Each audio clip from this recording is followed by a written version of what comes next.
A very good evening to our viewers. Welcome to ELITETV, and you're watching ELITETV's Open Debate in English. I'm your host, Chongtham Amrita, bringing you this topic on the topic Election Atmosphere in Manipur. Recently, on March 16 of 2024, the Election Commission of India (ECI) announced the Lok Sabha schedule for the 18th Lok Sabha election. Polling will occur in 7 phases, starting from April 19th and concluding on the June 1st, 2024, with counting scheduled for June 4th. Manipur will also vote for its 2 Lok Sabha seats in the first 2 phases, that is on April 19 and April 26.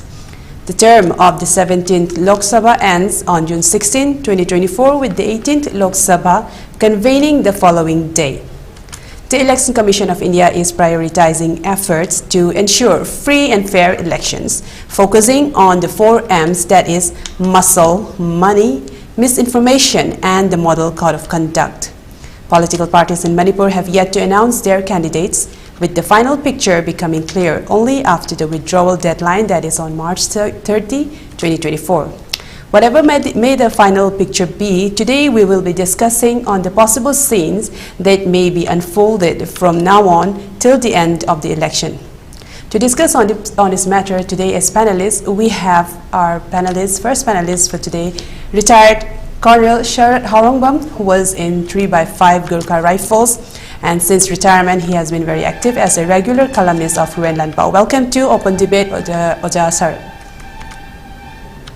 And our second panelist for tonight is Oja Rinku Khumukcham, senior journalist and editor, Imphal Times. Welcome to Open Debate, Oja Rinku.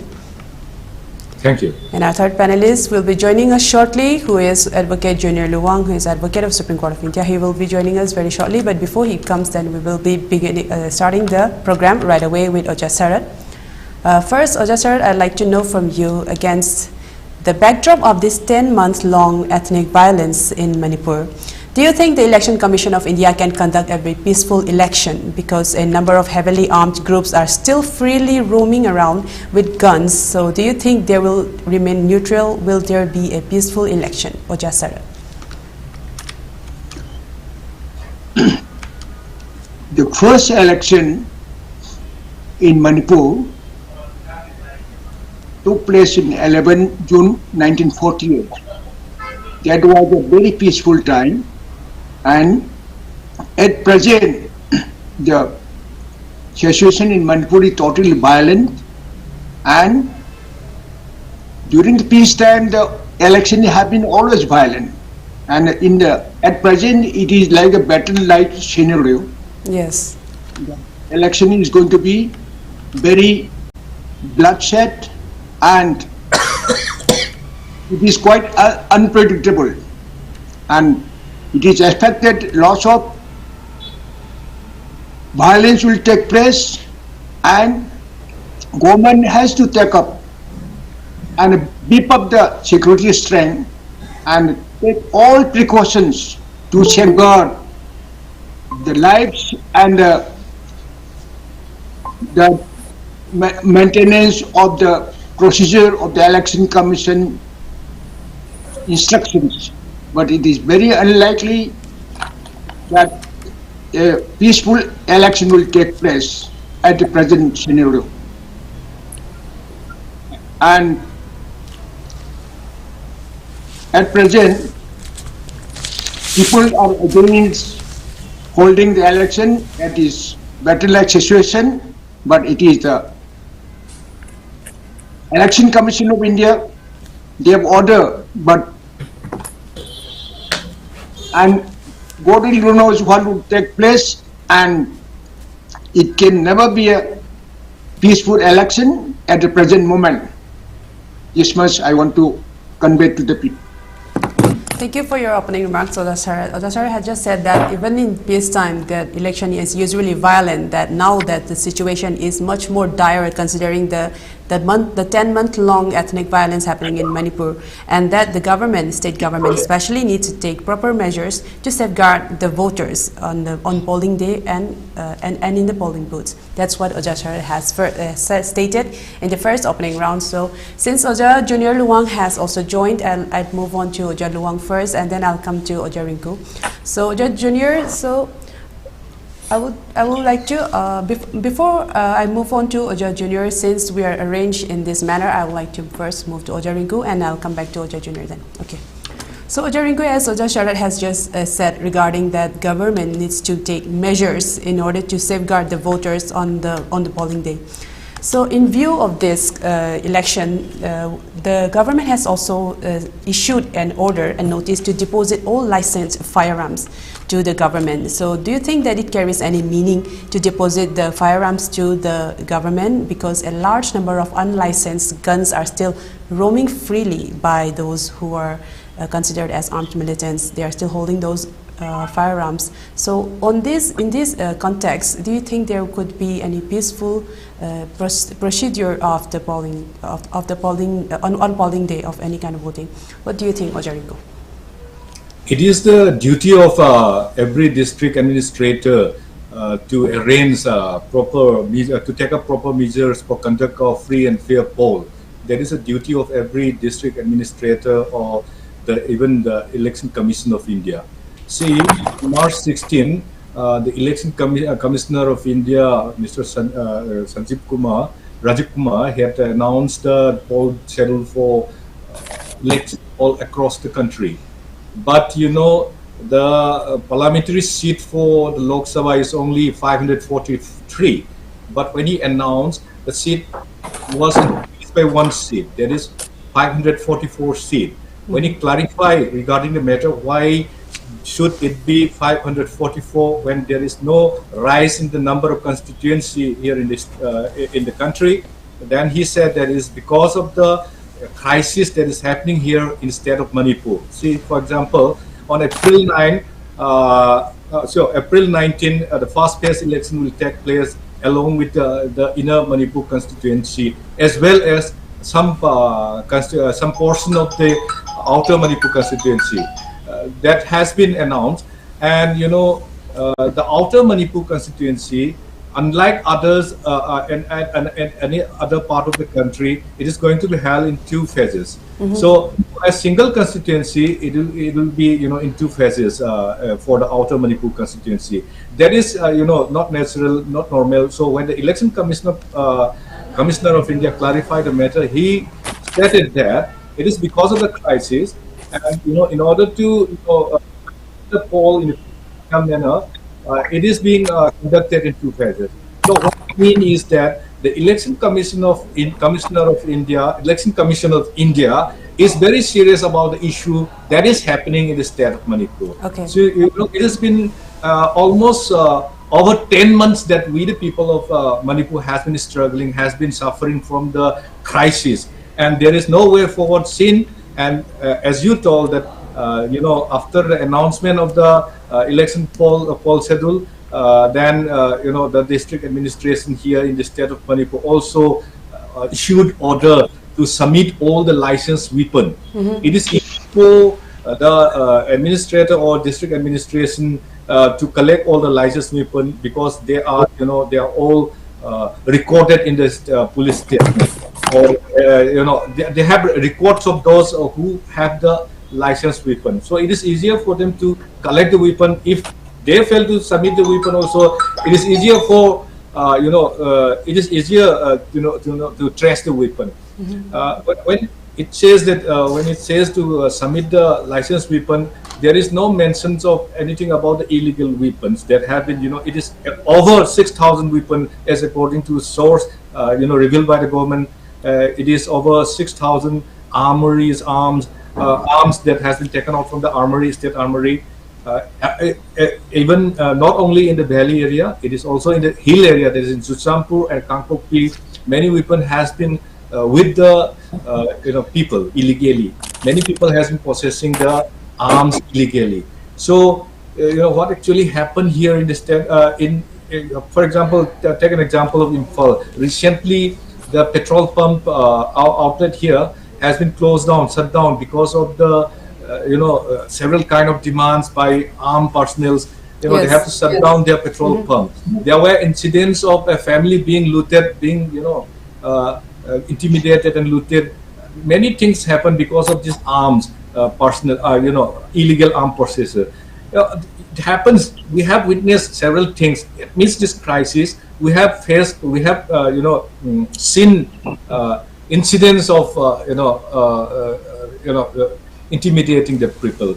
So when election comes, we already know that the earlier election, how peaceful was that? There was not at all, even though the election commission have enforced the model code of conduct, there is no way that election was peaceful in this state. We have heard about election, polling booth being captured by unidentified gunmen in the hill area, and even in valley area also there were several incidents of proxy voting. If this kind of things happen, we have seen this kind of things being happen during election time. What about this election? This election, when people are having guns in their hands, and then almost all the people are having guns. You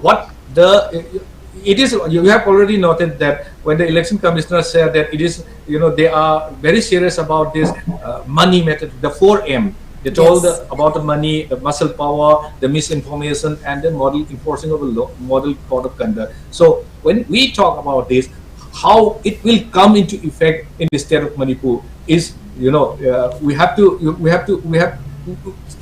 discuss about this. We need to discuss in thorough matter how the government is going to conduct the election peacefully when people are roaming on the street with arms openly. And then when the security force are unable to, of course, the security forces have recovered some of the weapon, and it is around 1,500 or 2,000, not even 2,000. When the actual number of weapons that has been looted from the armory is over 6,000, it is nearly 2,000. So around 4,000 is with the people. So how they are going to tackle this thing is a matter of serious concern to all of us here. How people, whether the people may be able to go out from their home, and whether the people will be allowed to support some candidates on their own will or not. It is a matter that we have to see in the future. That when the time comes, it remains to be seen whether the seriousness of the ECI, considering this context of Manipur, even giving 2 phases for the outer constituency, is even a first time, I think, for the Election Commission of India to be giving out the separate dates for the outer constituency. That the seriousness of the ECI remains to be seen because of the situation. Because even in peacetime, there is all of these unfair practices, even intimidation, even using guns. And now, since the guns are roaming freely, we need to know. We need to see when the time comes, or maybe there should be more stringent measures for the peace and fair elections to take place. So moving on, I would like to go to Oja Jr. That the Election Commission of India has this time around, they mentioned one important thing regarding misinformation with the 4 M's, that as a serious malpractice in elections. So how will you define misinformation? What comes under misinformation with respect to election and model code of conduct? Your thoughts, Oja Jr. Yeah, the term misrepresentation is yet to be defined in the context of electoral politics. Yes, and as a supplementary question, I'd also like to know, whether false promises in the manifesto, forcing portfolios, and even in election rally speeches. Considering all of this, what constitutes as misinformation? I'd like to know from you. Okay. Yeah, the second, but the first part is what is misrepresentation is not defined under any Indian law relating to electoral politics. That's the first thing. Though we have a vague understanding of misrepresentation, which is defined in other acts, not relating to election. Again, we also then refer to the definition of misrepresentation in electoral politics to other countries' laws. For example, in Malaysia, there is a law called the Anti-Fake News Law, or Act 2018. So it broadly defines misrepresentation as something which has been spread deliberately to knowing fully well that is false, partly or wholly. But again, the definition of misrepresentation in France is supposed to be a little better or a little more widely accepted. So it has 3 parameters. now a message has three parameters to be branded as a misrepresentation. One, it should be manifestly wrong. It should seem wrong, or it should be wrong on the face of it. That is manifestly wrong. One. Two, it should have been deliberately spread by the spreader, somebody who has committed the crime or offense, should have been deliberately spread. Third, the deliberate spreading of such misrepresentation or a misrepresented news or fake news should have led to some kind of a disturbance in electoral politics or electoral outcome. So that's the definition of misrepresentation in France. But again, I'm talking about France, I'm talking about Malaysia. Well, coming to how do we tackle misrepresentation, first we have to understand the seriousness of misrepresentation during electoral times or election times in India. In fact, during the 2019 election, the Election Commission has reported around 156 cases of misrepresentation or the misrepresented or wrong news. So that's something the Election Commission has officially reported. Again, even the Crime Bureau of India, in this for the years, say 2019, 2020 to 2018, or should I say 2018 to 2020, also has reported a major increase in misrepresentations while campaigning for elections at one end or the other. So in 2018, officially we have 280 cases of misrepresentations in electoral politics, as reported by National Crime Bureau. It climbed up to 286 cases in 2019, and then in 2020 we have 1,525 cases. So these are basically an escalation or a sharp increase in the number of misrepresentations in electoral politics. Now, the third part is how do we tackle it, misrepresentation? Of course, we have references to hatred, filled messages or speeches, being punishable under the laws of India, especially the Indian Penal Code and the Information Technology Act, like 153A, 171F, and all that. So, forgetting all these sections, which do not directly relate to misrepresentations, but have some semblance of misrepresentation, some semblance of reference to misrepresentation. There is no direct law on fake messages or misrepresentation in India. A lot of attempts have been made to tackle misrepresentations, in one form or the other during elections. The first thing is that in August 2023, the Election Commission itself has set up a cell to coordinate with the social media intermediaries to take down any kind of fake or misrepresented news spread around in social media within the particular span of time, 24 hours, 3 days, this and that, 3 hours, 24 hours, depending on the seriousness of the issues. Again, I also will come what are the problems associated with misrepresentations or fake news while dealing with them the way it should be. Now, even the social media platforms have come forward with their own code of conduct to basically combat the spread of fake or misrepresented news during election. In fact, in 2019, the Social Media Platforms Association and Internet Mobile Association of India has come up with their own code of conduct, which is called the Voluntary Code of Conduct 2019. But again, there are issues. Whenever a kind of fake news is being reported or being carried by one or two platforms or more than that, then it should be taken down within 1 hour. There's a particular time span stipulated in this code of conduct. But the problem is this. The problem is this, that you can't stop social media like that. Even the silence period, which we call the silence period, during which no campaign should take place, there is 40 hours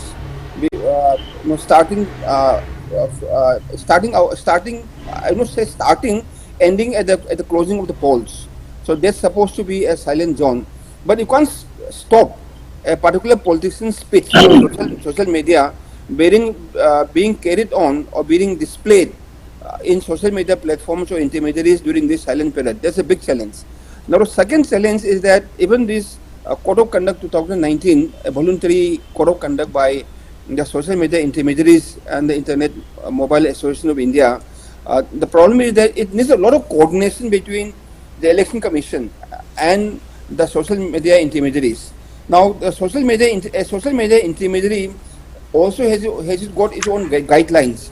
It might take a call and then brand a particular message to be not a fake news, maybe not a speech of misrepresentation. It might have its own call, whereas Election Commission might say that it certainly amounts to misrepresentation or it certainly comes within the definition of fake news. When there is a conflict, the conduct does not provide how to resolve such issues and the way forward.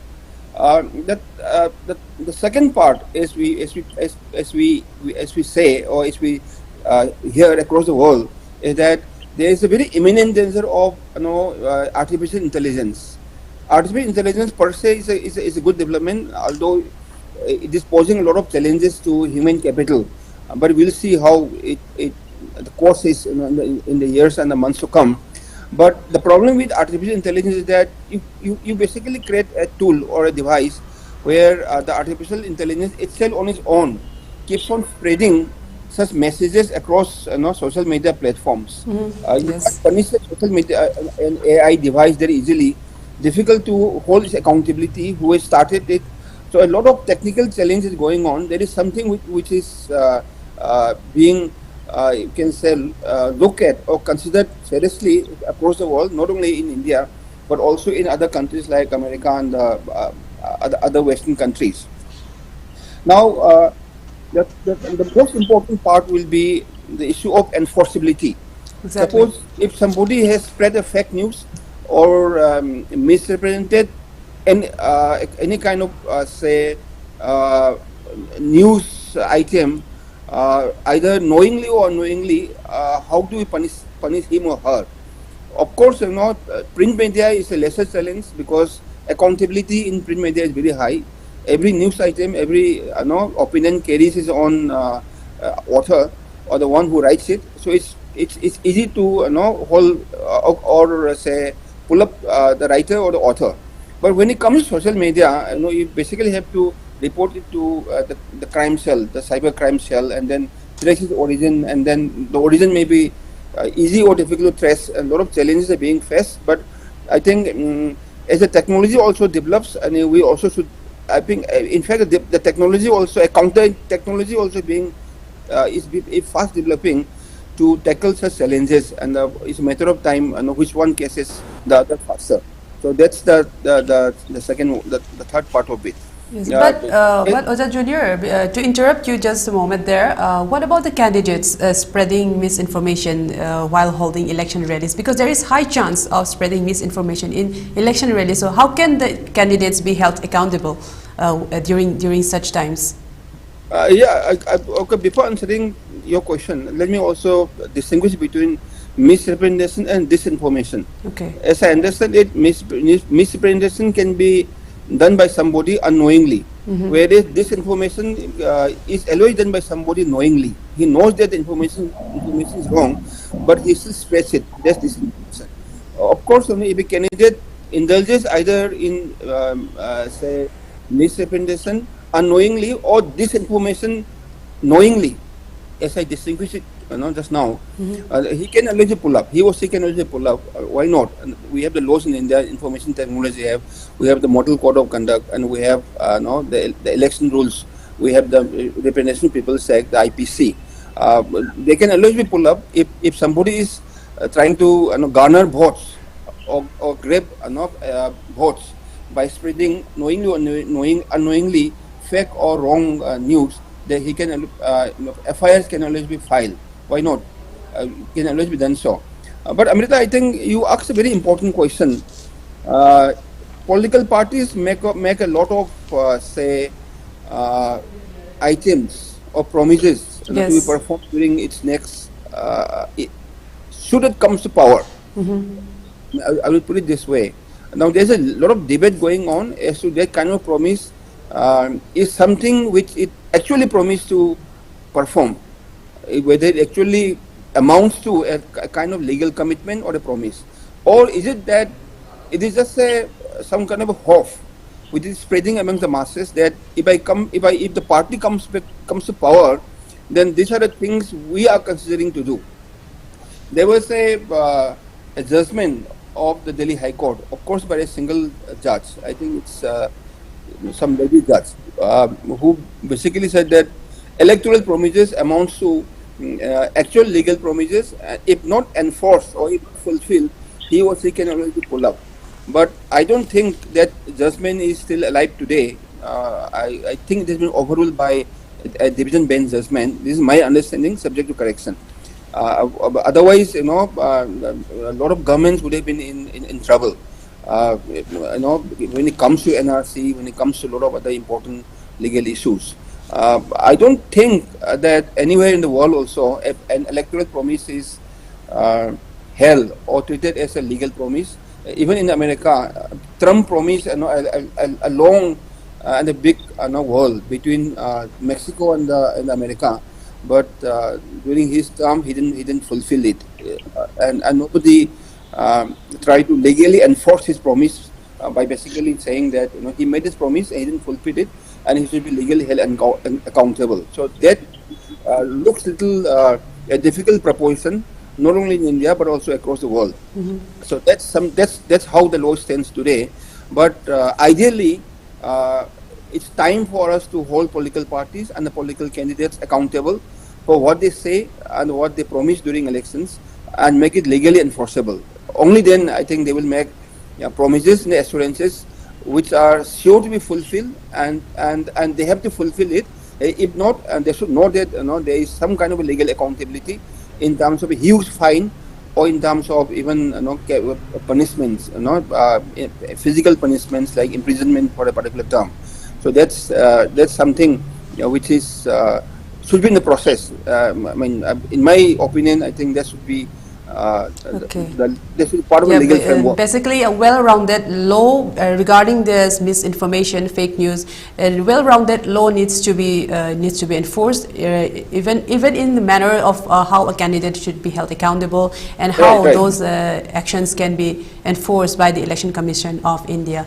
So yeah, it still remains something very new to the election. It's a grey area till now. Okay. Okay. It's a grey area, but I think it's time to get it out of the grey area and becomes a legal and a political reality. Yeah, a workable thing for the future elections to come. Okay. Moving on, I will move on to Ojai Sharat again, as we have since for the second round of this debate, that it is a known fact that in cookie-dominated areas that there is selection, quote unquote, there is a selection and there is no election, that they use coercion methods, they use all kinds of methods, even guns, and they select the particular person that they want to be their representatives. So what kind of steps do you think the ECI should take to conduct there is a proper election in the hill areas instead of coercion or selection by some armed groups?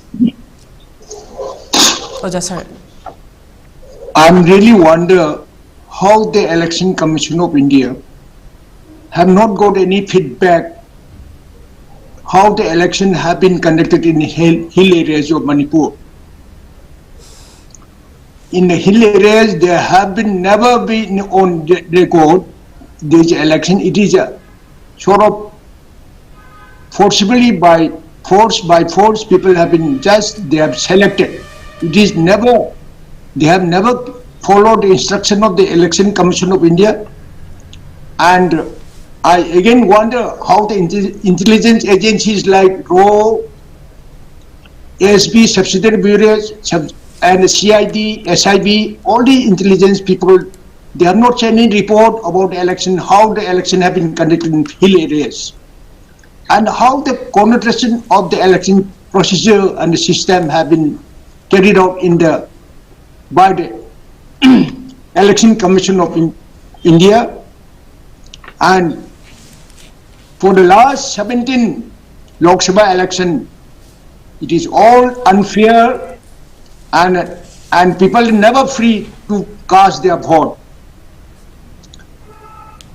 and election have been conducted for the namesake in the hill areas, and to have a fair and a free election in the hill areas, the election commission must iron out all the problems which the people have faced in the hill areas. They must get the feedback from the people, from the election commission of Manipur, and they must physically present on ground and see how the election have been carried out, how the election have been conducted in hill areas, how the election commission don't know.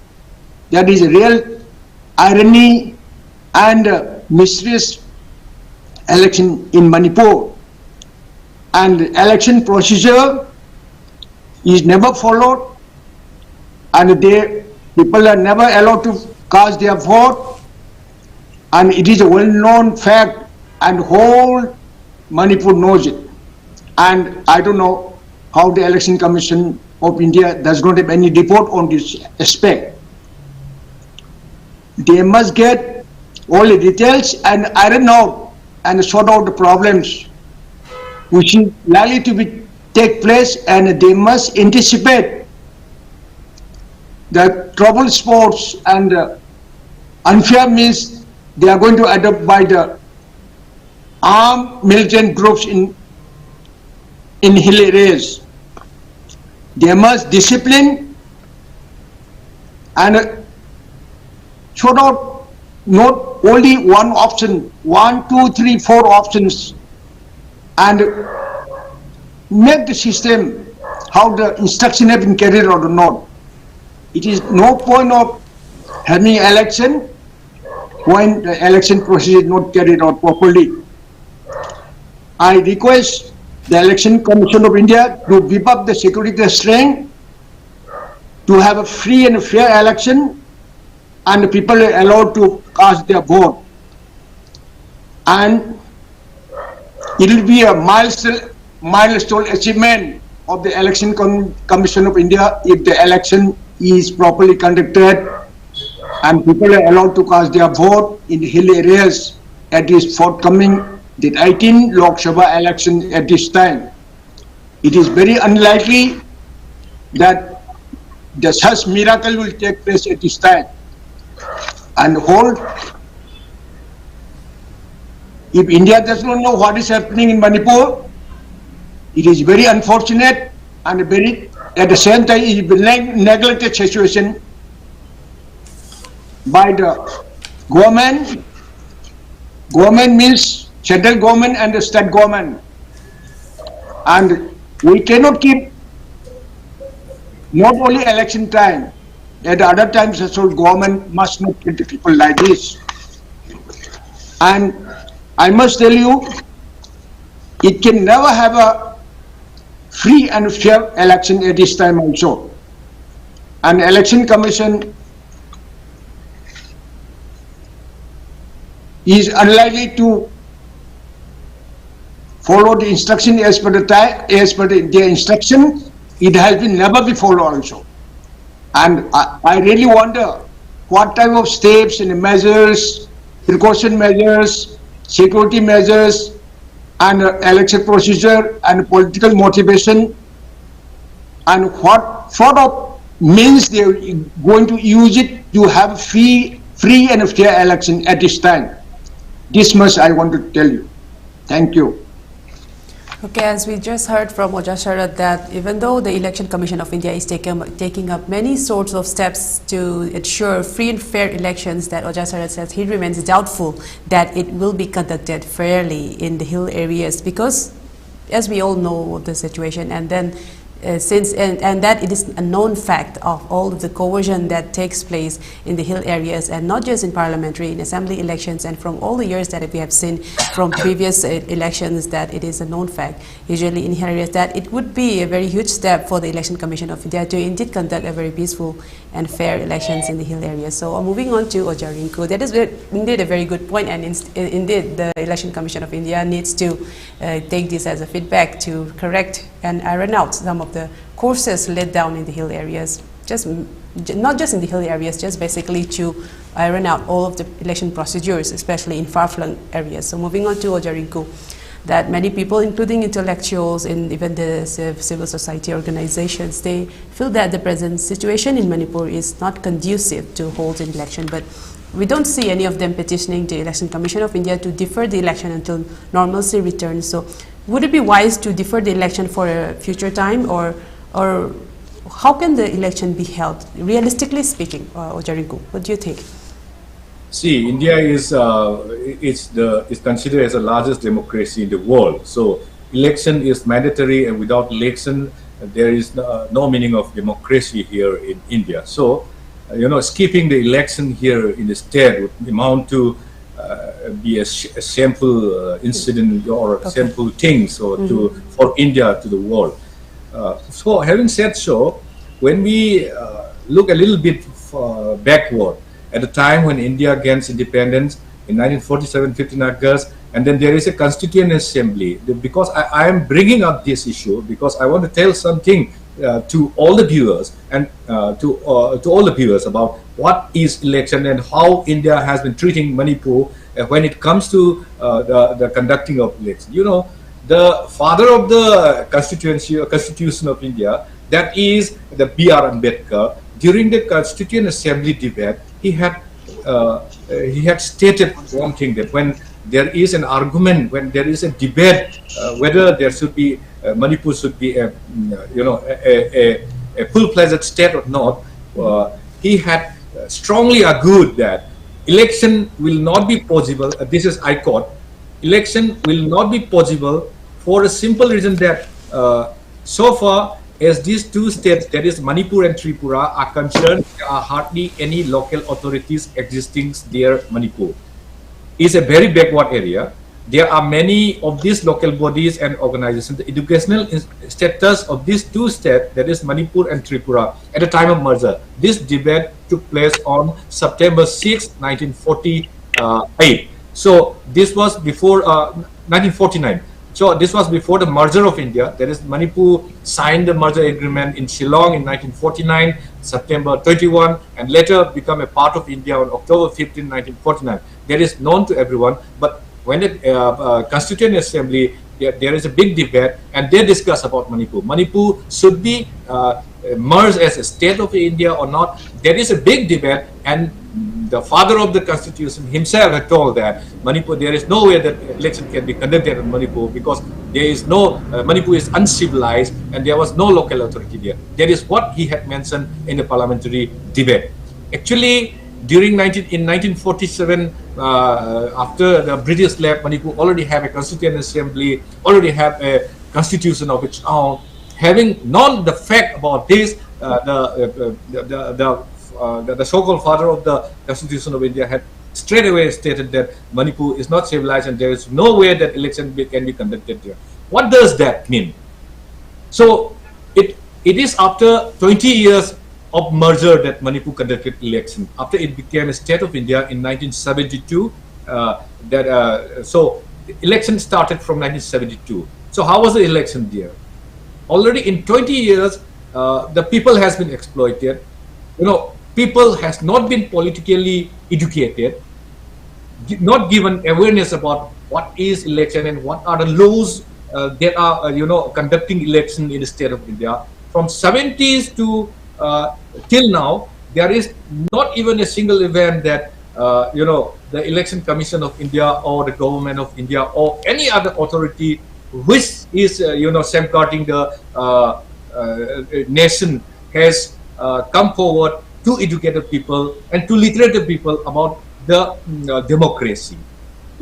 Peoples here are not politically civilized. We are not politically civilized. Many people are, they are swept away by a voice of some leader or by money power. Election Commission already told about money power, muscle power. Still now the people of Manipur still follows that way. The peoples can be driven by money power, by muscle power, even though there are strict measures taken up to prevent these measures. There is, it seems that there is a lapses in the legal system which actually does not have any provision to take up any legal penal provision to whoever committed this crime, because they escape easily. When we come across somebody, giving money election, or somebody, there were incidents during the state assembly election, last state assembly election, about the VPF that ballot, these things, EVM machines and all, coming out outside the polling station and voting. When we complain about this matter to the election commission, nothing has been done so far. We don't see any step being taken up. Whether, if steps are also taken up, to whom they are going to take action. Say there were no news of, like, disqualifying the candidate for doing such kind of act. So there seems to be a loophole in the legal provision, even though there is the Representation of People's Act 1951.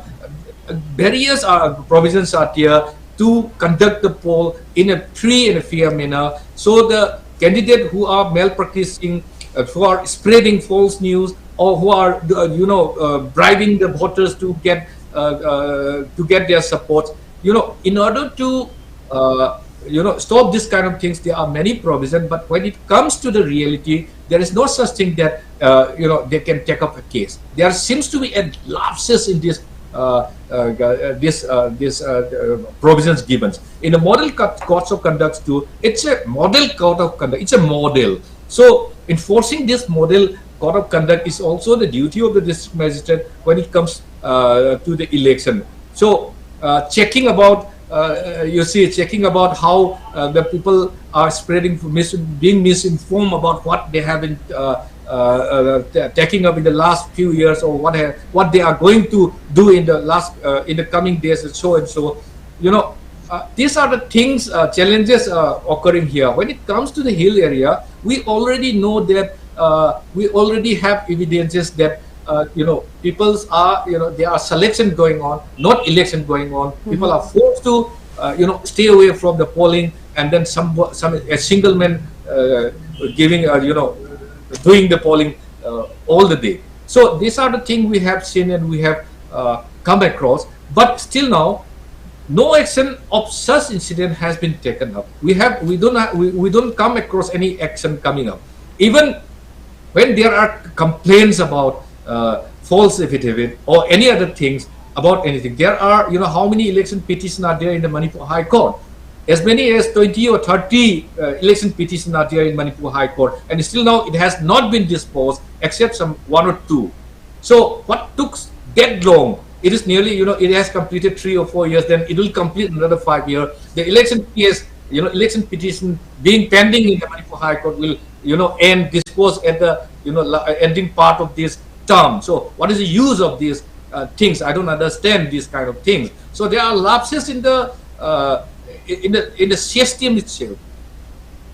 So when it comes to these things, conducting a free and fair election, it is mandatory for all the security personnel to protect the polling station, to protect the individuals coming out to vote. But we do not see, the security forces deployed for proper conduct of the election. They were seen standing there, and then what happened inside? They will not do anything. When a man got drunk and then entered the these things polling station, he can be punished under the law as per the model code of conduct, and also as per the Representation of People Act. No such thing can happen. But still, then the armed personnel can, some armed personnel were seen entering the polling booth. The ministers or the candidate himself going around the polling station, we have noticed such kind of things. When when the model code of conduct straight away says that no such thing can be done, and when there are provisions to punish them, no action can be directly taken up to such people who are committed crime. So there seems to be lapses in practical, when there are written things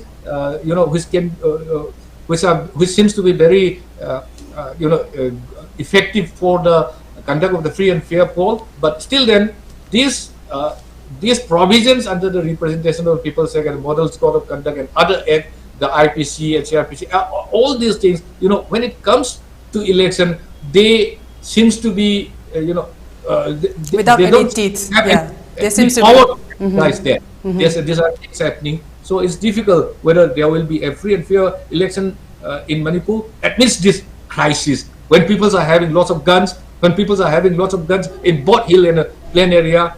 So whether there will be a proper free and fair election or not, it's a matter of great concern to every citizen here. The sheer scale of carrying out an election in a country like India, which is one of the biggest with the biggest population in the world, and even with so many constituencies, and in very remote areas and very challenging areas. So even the whole exercise is even very large. It's even a very grand scale on part of the Election Commission of India. But then again, even though the model code of conduct, even though it is very much good in letter, seems to be there much different, huge lapses with the ground reality that has been, that as we have all witnessed from many past elections happening in Manipur and even in other parts of India as well. So huge things to unpack here from Rinku, and thank you for sharing all of the history and all of the past of the Constituent Assembly and everything. I think it relates, and it still is very much relevant in today's time. Every time we speak about election in every 5 years or so, these issues do come up. It's because they come up because issues have not been resolved. That is the only matter that these issues come up. So on that note, I'd like to move on to Oja Jr. That regarding I'd like to bring out Jammu and Kashmir, in this case to Oja Jr. That it was under central rule starting from 1986, and then it had some elections every now and then central rule came in again in Jammu and Kashmir. So the last elections that was held in Jammu and Kashmir was in 2014, and after that it was in central rule again till now. And even after the abrogation of Article 370 in Jammu and Kashmir, there has not been any elections. So, and this time on March 16, when the Election Commission of India announced the parliamentary elections schedule, they said there would not be any simultaneous election for Jammu and Kashmir, and they said that their elections would be held after the Lok Sabha elections. That's what the Election Commission of India said, and the reason they provided is because there would be security and delimitation exercise problems in that area, because it's now a union territory. And so regarding that, I would like to know from you that putting that case by them citing security reasons as not holding the assembly elections in Jammu and Kashmir, why not hold that same practice in Manipur, considering there is much security that needs to be put on the ground in Manipur? So why is there a different treatment in Manipur in this case, as we have all heard from Rinku and Sharat as well, regarding the election practices in Manipur? So what are your thoughts, Oja Jr.? Yeah, Amrita, legally and technically speaking, it's a question of political perception or practical perception by the Election Commission, and of course by the Government of India, whether to hold elections simultaneously, both Lok Sabha and the Assembly election in a particular state. Now, the official version given by the Chief Election Commissioner before the press in regard to Jammu and Kashmir are twofold. He basically says that the Election Commission team went to Jammu and Kashmir. The administration there, which is largely controlled by the central government, itself has expressed their own reservations on holding simultaneous elections in Jammu and Kashmir because of security reasons. Because the official estimate is that there would be around 10 to 12 candidates in each constituency, and total it will come to around 1,000 candidates, and they don't have the security apparatus or the required strength to provide security to these 1,000 candidates. There's a first reason they have given. Second reason which they have given is that in the 2019 Jammu and Kashmir Act, which basically abrogated Article 370 and made Jammu and Kashmir and Ladakh into union territories, two separate union territories, largely controlled by the central government. So this act was amended in December 2023 to basically create around 107 assembly constituencies, including 20 in the now Pakistan occupied Kashmir. So once the issue of delimitation is resolved, then we can't hold elections until unless this particular issue is resolved. But again, that's a very ideal situation, and it's only a matter of guess for you and me to as to the right circumstances where India would be able to hold elections as a part of India in Jammu in that part of Kashmir which is under the Pakistani control. That's a larger issue, but I don't think that's practical in the very near future. And then we have this Supreme Court judgment of December 2023, while hearing the various matters relating to abrogation or non-abrogation of Section 370, Article 370 of the Indian Constitution. They also had directed the government of India that it should have assembly elections in Jammu and Kashmir in say by September 2024. So I believe that the government of India and the Election Commission is trying to hold elections separately for Jammu and Kashmir by presumably voting more security forces in September 2024, and these are the reasons which I can guess for not holding Jammu and Kashmir assembly elections along with Lok Sabha elections. The second part of your question is, why not in Manipur? Why not the same practice and the parameters be adopted vis-a-vis Manipur? As I said, it's a matter of political perception. If you ask me, but I think the situation in Manipur as on today is worse than of Jammu and Kashmir. Because at least in Jammu and Kashmir, there is no, you can say, bifurcation of zones, one community killing the other person, other community member when they cross over the other communities, boundaries or border. I don't think even the level of say violence is that much in Jammu and Kashmir as much as it is now in the state of Manipur. But again, they must be relying on intelligence report, inputs from the state administration as to whether Manipur is ready for simultaneous election, or even dissolving the state government. But the difference is that in Jammu and Kashmir, they don't have a state assembly. It's not even yet a full-fledged state. But in Manipur, we have a duly elected state government.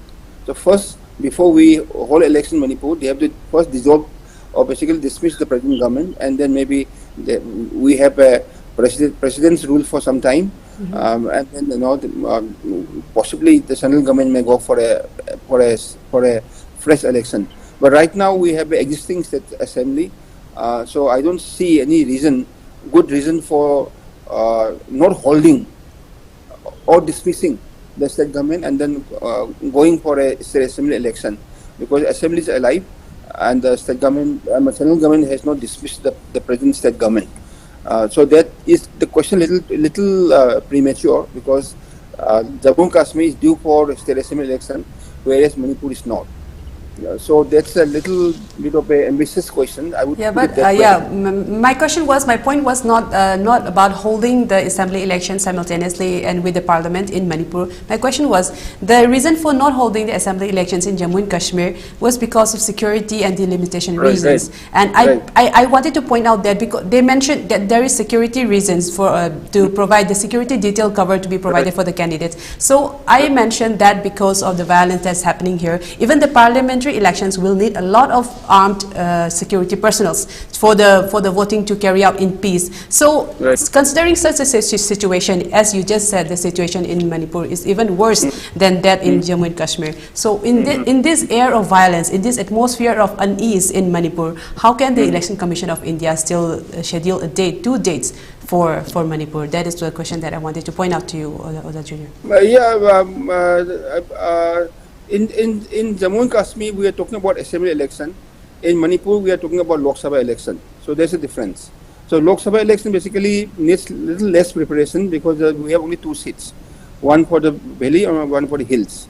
So they must have relied on IB report and even on the report given by the state government, whether the election commission machinery in the state of Manipur is ready for that, whether the security apparatus is ready for that, and maybe they have obtain favorable reports for holding Lok Sabha election in Manipur. The, That's the answer the reports that they get is that it might be conducive. So yeah. The difference is assembly election vis-a-vis Lok Sabha election. okay. So that's the difference. Yeah. Okay, thank you for your insights. Now I'll move on to Sharat for our last round since our time is almost coming to an end. But I'd like to move on with this third round to all of our panelists. So to Sharat first, that this time about 9.9 lakhs of voters for inner and about 10.36 lakhs for outer parliamentary constituency will vote for inner and outer for this Lok Sabha on April 19 and 26th of April. But my question to Sharat is, after this 10 months long violence that has been full rage, very bitter on both communities, and so much suffering, do you think the voters will vote wisely this time? Or will they care will they think that their votes matter? And will there be the usual practice of muscle, money and guns that will swing the outcome of the elections? Sharat.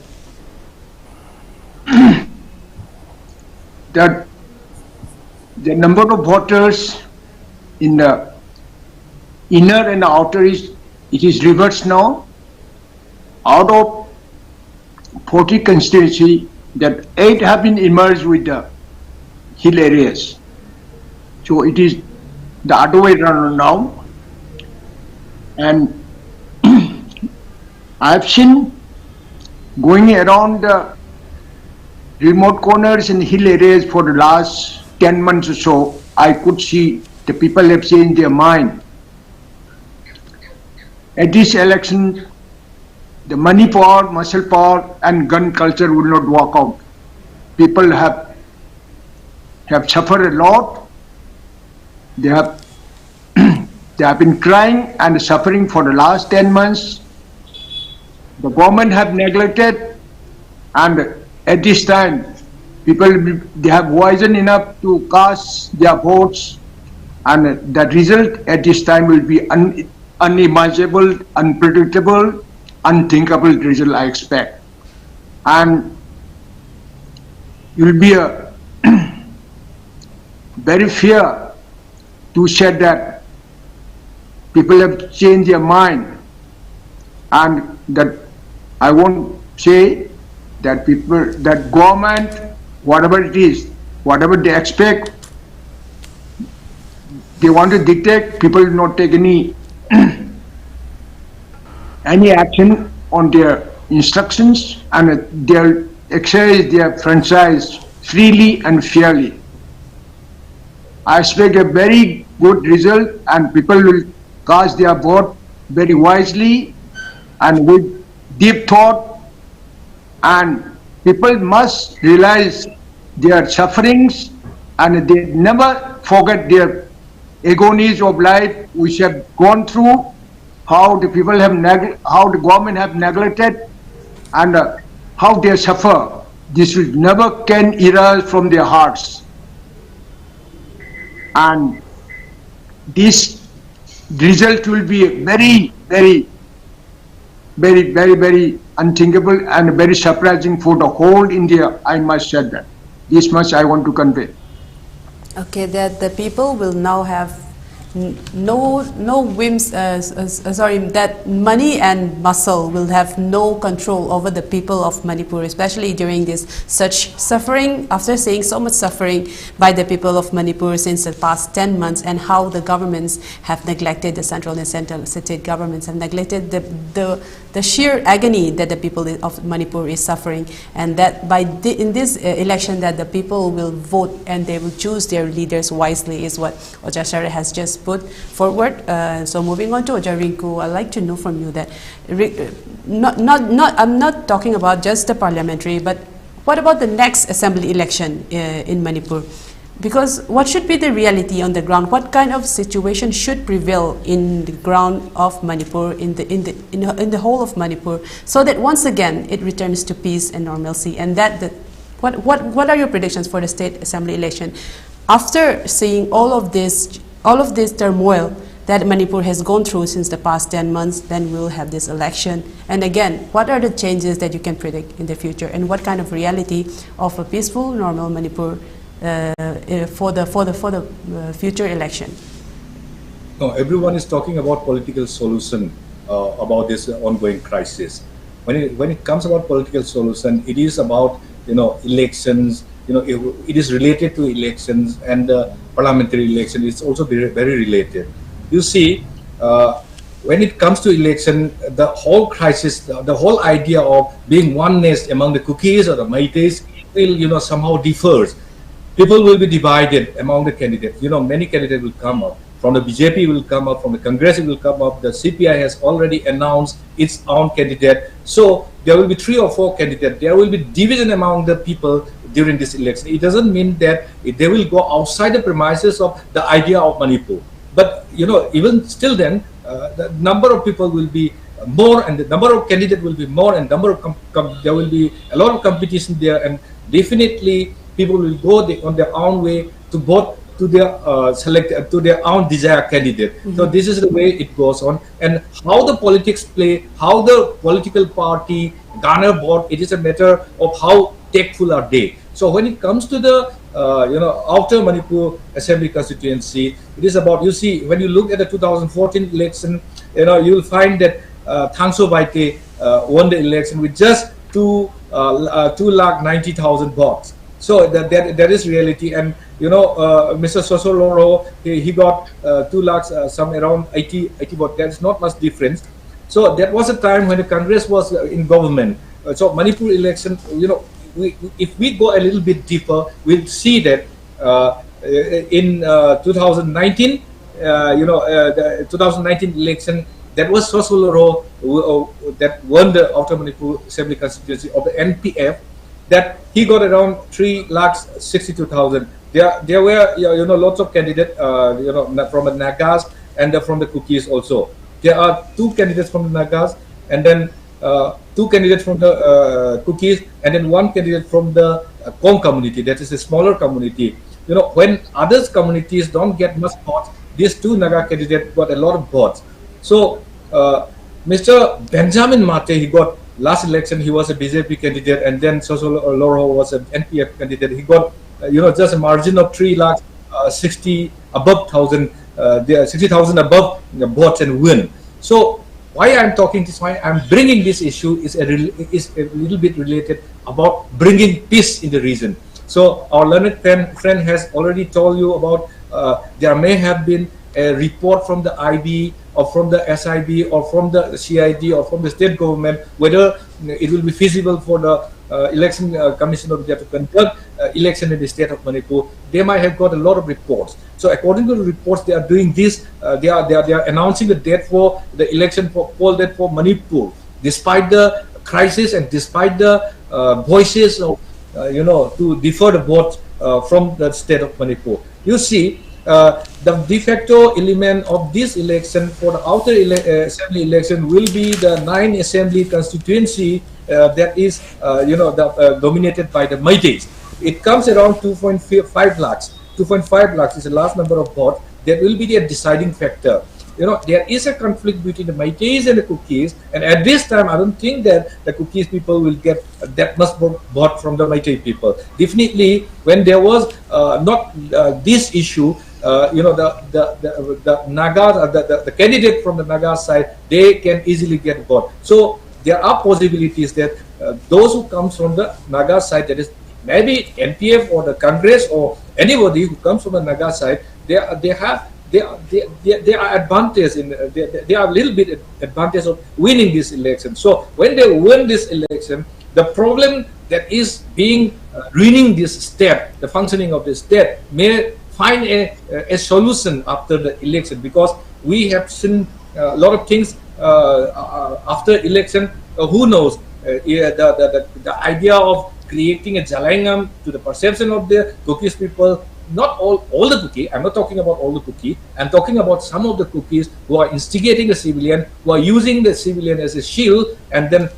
waging war against the government of Manipur and against the Meitei people. So when it comes there, so definitely there are chances that the Meitei people play a de facto role, and then pushing up somebody who is with the idea of Manipur, and then create it, and then go to the parliament. So when it happens like that, then there is a possibility of bridging the gap between these warring communities. So if it bridges, then talk about this 2027 election in the Manipur. When the problem is solved, then there will be no issue there. I don't think there will be any issue. And the crisis or this, many have died, so the crisis will continue a little bit, but it will not continue for long. Every war has been, even World War II has been that, it has an ending point. The war at, the Ukraine-Russia war is going on. It will end someday. It will not continue for the whole of the life. So, like the way the Manipur crisis will end someday, and it will, if after this election, if this election is conducted, with perfect security measures, then I think that there will be a way forward, and that there will be a solution there, and then the 2027 election, we don't have to worry about that, because it will be again normal election, as it happened in the last few terms. No? That's what I want. Yes, indeed. You just described the very beautiful play of the voters and the leaders, and the way that we choose our leaders impact the way that our political plays out on the ground, and how it affects all the demography, and how it affects the politics even at the local areas and all of the regions of the places. I think it's a very good point that Oja Rinku has pointed out, and now I'd like to move on to Oja Junior for our last section of today's debate. That Oja Junior, that we have all talked about this for a very long time in our earlier debates as well, that a group of powerful people is playing this fate of Manipur, be it instigating violence, be it in the politics, in all other areas. So there should be a thorough investigation. It's what every panelist in our previous discussions have also pointed out. So I'd like to know, like, there has been a commission that was appointed by the Supreme Court, the Justice Gita Mittal Commission. They have brought out a few reports already, interim reports. So do you think this commission is responsible? Should they dig out all of those who is instigating or playing God with the fate of Manipur, and bring this carnage to an end, and bring Manipur to justice, to see justice? Yeah, Amrita, a very relevant question. But I had examined, in fact, the terms of reference of the Gita Mittal Commission as reflected in the Supreme Court order of August 7, 2023. Unfortunately, the Gita Mittal Commission is basically tasked with two things. One is to ensure that all the affairs in relation to the crime against women are registered properly, investigated, and the accused are taken to task. I mean, I am talking about the crimes against women. Second is about the relief package in Manipur, including the health and the medical, and even the food preparations in relief camps. So these two are the broad terms of reference of the Gita Mittal Commission. It doesn't have the mandate to find out as to who was responsible, how the violence has erupted, and how to stop it. Okay. But if you talk about such issues, then the Justice Lamba Commission, as constituted on June 4, 2023, it has a term of reference. It has the mandate of the government to look into all these aspects: who started the violence, people affected, the erring, officials who had the lackadaisical approach in solving the riot, the communal carnage, as you call it. So we have to wait for the report of the Justice Lamba Commission to see their findings on these specific mandates given to them. But again, I mean, I'm not casting aspersions, but the inquiry commissions are not usually perceived as that transparent, or you can say unbiased, because it has been appointed by the central government. So there is a lot of, you can say, a public hue and a cry over their findings. I'm not casting aspersion on the integrity of the members, but I'm talking about the usual perception of the public about such commissions. So let's wait for the Justice Lamba Commission to see whether they have given any specific, suggestions or specific findings as to how the violence started, who are responsible, and which government officials could be held accountable and taken to task for their lackadaisical approach. So let's wait for that. Yeah. Okay, thank you for your remarks, Oja Jr. On that note, I'd like to wrap up today's episode. That says we have come to the end. That I'd like to highlight some of the points that our panelists put forward regarding the topic, that election atmosphere in Manipur, since we have already had the Election Commission of India announce the dates of the election of the Lok Sabha election of 2024, and the dates have been and the cards have been laid out now for the people to choose their leader and for the people to cast their vote.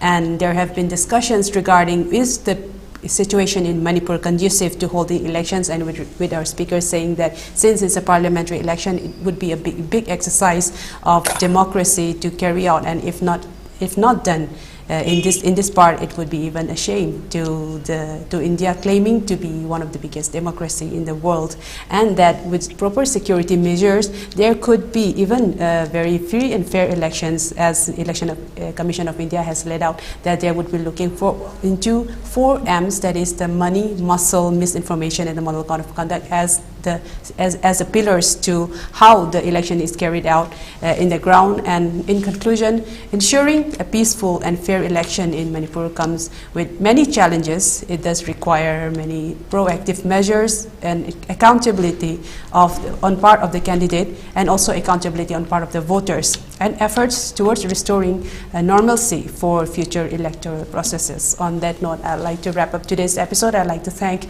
our speakers for tonight, Oja Sharat, Haorongbam, Oja Rinku Khumukcham, and Oja Junior Luwang, for being here and joining us and giving us your points for this very insightful and thoughtful debate topic. Thank you all once again. Thank you, Amrita. Thank you. Thank you. Thank you. I would also like to thank our viewers for tuning in tonight, and please do share your comments and feedback with us. We will be back again next Monday with more exciting topics. Until then, have a good night. This is Amrita signing off.